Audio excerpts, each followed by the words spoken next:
مفيش حاجة في يوم هتصيب قلوبنا غير قدر ونصيب.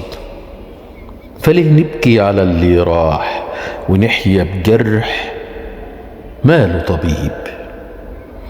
بيوجعنا الفراق لكن معاه هنكمل المشوار، وهنسيبه في قلبنا ساكن كأنه سر من الأسرار.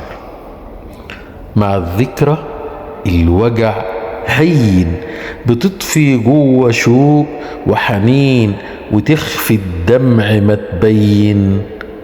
بذكراهم هنحيا سنين في أماكن كنا بنشوفهم، نروح نلقى هناك طفهم.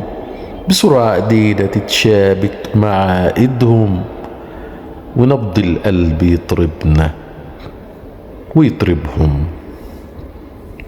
ومين بس ما دقش الجرح وعاش الحزن بعد الفرح، ومن الحرقة عينيه بكيوا كأن الشوك طرح فيها طرح. بيوجعنا الفراق لكن معاه هنكمل المشوار، وهنسيبه في قلبنا ساكن كأنه سر من الأسرار.